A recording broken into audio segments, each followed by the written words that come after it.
Istilah eutrofikasi mungkin lebih maksud saya sudah sering Anda dengar. Di banyak negara, eutrofikasi ini menjadi masalah serius dalam pengelolaan lingkungan dan kesehatan biasanya. Oke, kita langsung masuk ke fokus dari eutrofikasi. Nah, saya biasanya mendefinisikan eutrofikasi sebagai yang poin ketiga, kondisi di mana nutrient enrichment atau pengayaan nutrien dan resultan biomasa yang menjadi hasil dari nutrient enrichment maksudnya adalah is beyond the natural capacity of the environment to assimilate the algal growth. Jadi misalnya di satu perairan, di situ ada pengkayaan nutrien. Pengkayaan nutrien ini diikuti dengan ledakan populasi alge. Nah, biomasa si alge ini harusnya secara alami bisa diasimilasi oleh alam. Tetapi karena nutrien enrichment-nya sangat tinggi dan biomasa fitoplanktonnya juga sangat tinggi sekali, maka asimilasinya tersebut tidak dapat terjadi secara natural. Itu yang dimaksud dengan eutrofikasi. Nah, di gambar yang sebelah kiri, Anda jangan fokus pada bikini atau swimsuitnya si bapak ini ya. Tapi Anda fokus di ini apa ini? Makroalge ya. Alga filamen. Ini terjadi di Cina, kan? Karena nutriennya sudah terlalu banyak, terlalu tinggi, maka terjadi ledakan populasi alge yang tidak dapat diasimilasi lagi sehingga perairan ini full sama alge. Airnya aja sampai hijau-hijau, kan? Ini kalau Anda yang berada di Thailand, di Pattaya banyak nih kayak beginian. Nah, bikininya maksudnya bukan eutrofikasi. Eutrofikasi dapat memicu terjadinya algal bloom atau ledakan populasi alge. Fokusnya adalah pada pengkayaan nutrien sehingga tidak dapat diasimilasi secara natural.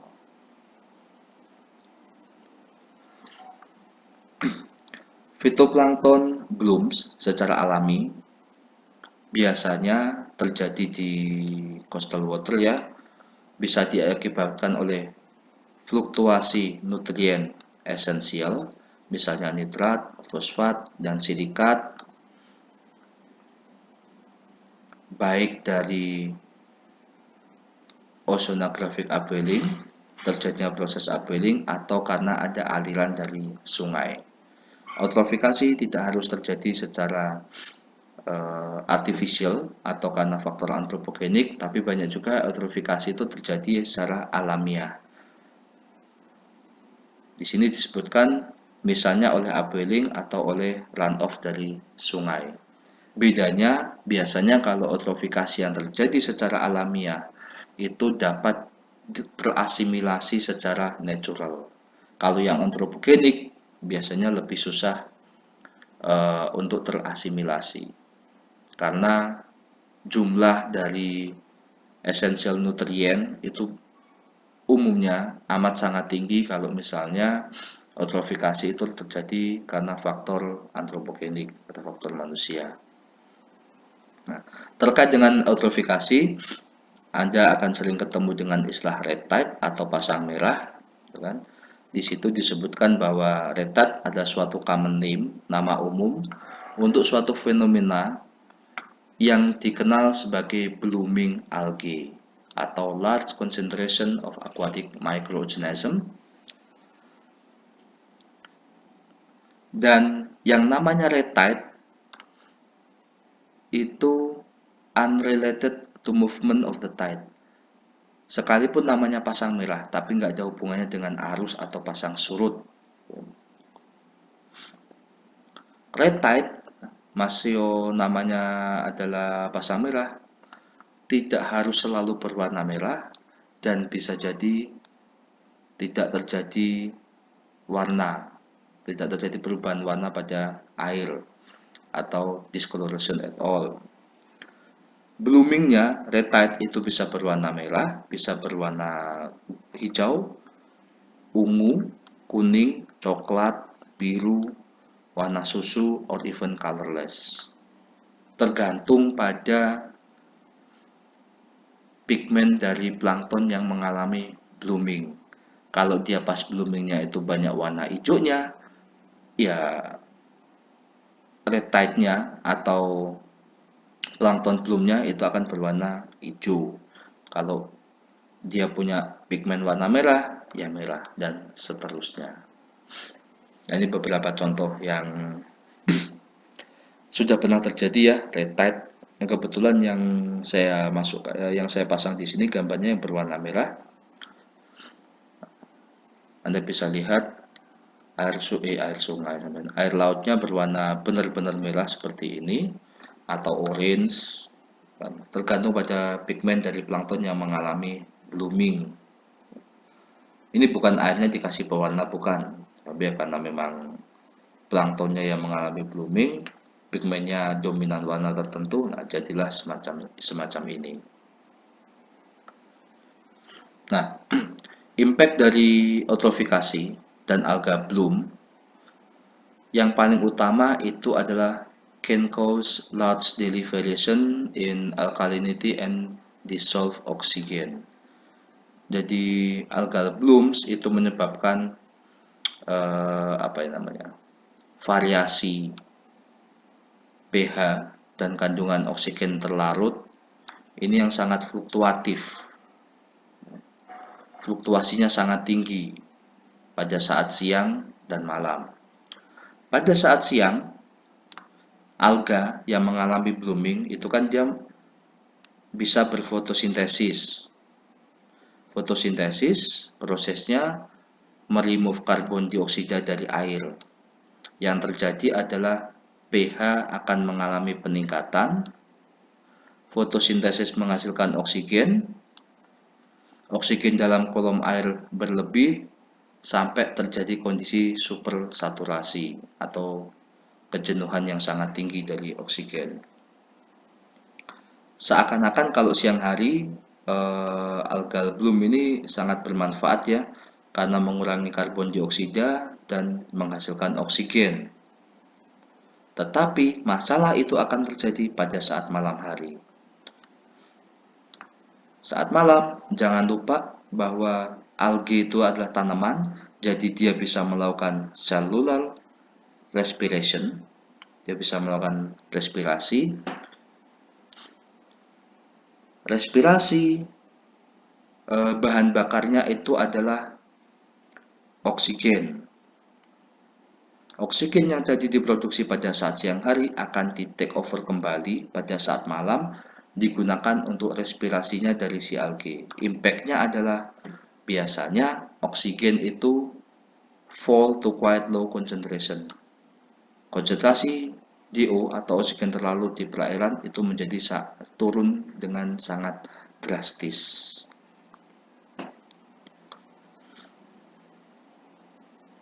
Seluler produk sampingnya adalah karbon dioksida.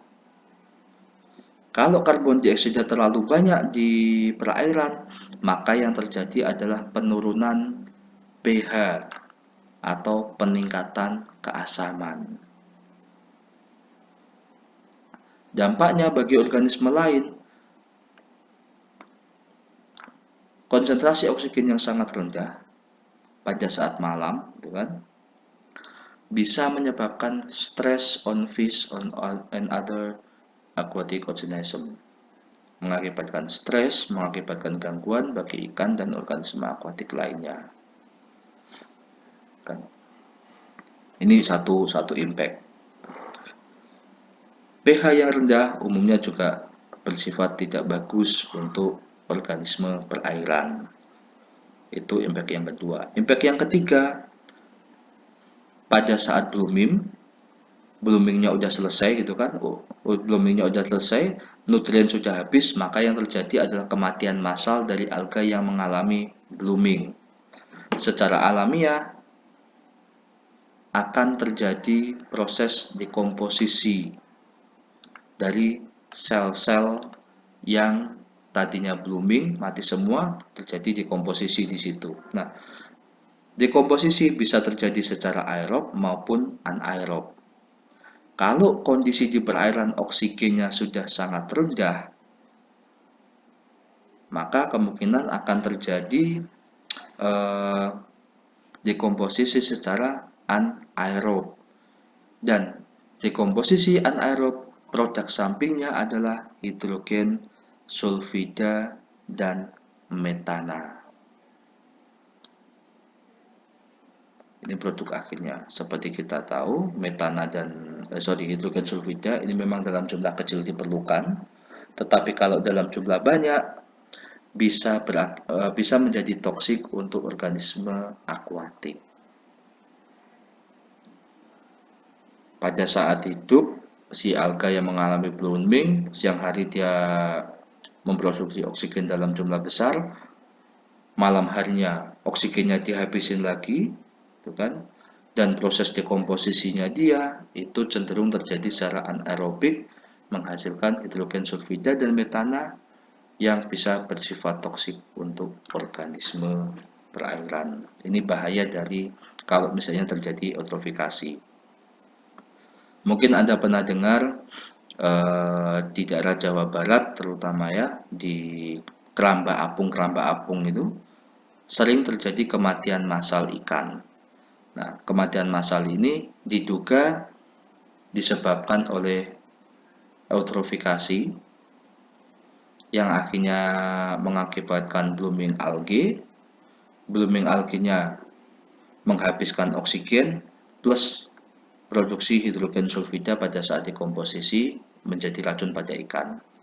Biasanya kalau ada eutrofikasi, ikan-ikan itu akan banyak mati itu menjelang dini hari biasanya gitu. Termasuk di tambak-tambak, sorenya ikannya masih sehat-sehat saja, besok paginya udah banyak yang ngambang.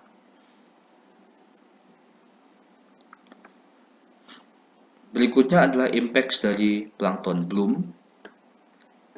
Impact selain dari yang itu tadi ya, yang depresi oksigen dan produksi H2S. Beberapa fitoplankton juga bisa menghasilkan toksik. Misalnya banyak spesies Dinoflagellata. Bisa Anda lihat di poin yang keempat, banyak fitoplankton menghasil toksin yang potensial dan bersifat harmful untuk ikan, bahkan untuk marine mammals atau human. Nah, blooming plankton, fitoplankton yang berpotensi menimbulkan bahaya, ini dia punya nama khusus, namanya adalah harmful algal blooms atau HABS. HABS ini sudah banyak terjadi di berbagai belahan dunia ya. Blooming plankton yang mengakibatkan kerusakan atau kematian entah bagi ikan atau organisme yang lain, itu disebut sebagai HABS atau harmful algal blooms. Di poin yang terakhir, Anda bisa cek di situ bahwa HABS ini nggak hanya berbahaya bagi ikan, tapi juga bisa berbahaya bagi manusia. Bahayanya di mana? Melalui konsumsi shellfish atau fish yang mati karena toksin dari si HABS. Shellfish kerang-kerangan ya, udang-udangan itu masuk shellfish. Ini beberapa infografis tentang HABS, bisa Anda cek sendiri. Berikutnya, phytoplankton bloom in fresh water. Ini mungkin saya percepat saja. Spesies Cyanobacteria, lalu flagellated green algae dan euglenoid maksud saya, termasuk euglena dan rekan-rekannya. Itu kalau dia mengalami blooming bisa menghasilkan surface scums, semacam buih, tapi bukan busa yang terdapat di permukaan air. Kalau misalnya di perairan kolam Anda ketemu buih buih yang ngambang-ngambang gitu, kemungkinan di situ sudah ada blooming dari entah cyanobacteria entah euglena. Nah, bloomingnya cyanobacteria itu biasanya di karakternya eh, air itu jadi bau tanah, bukan? Blooms of cyanobacteria impart musty, earthy taste and odors to the water. Jadi air dari kolamnya atau air danau itu bau tanah, itu biasanya sudah terjadi blooming cyanobacteria. Kalau green algae, maka biasanya air itu berbau seperti rumput yang habis dipotong, baunya kan khas gitu ya, bau rumput. Sementara blooming Chrysophyta dan beberapa alga berflagella yang lain itu menjadikan air itu bau amis, fishy taste. Nah, penyebab blooming bisa bervariasi, baik tumbal maupun kombinasi. Dan penyebab blooming untuk satu kelompok belum tentu sama dengan kelompok plankton yang lain. Misalnya cyanobacteria ya. Cyanobacteria biasanya karena terjadi nutrient enrichment atau pengayaan nutrien di perairan yang cenderung hangat dan agak basah.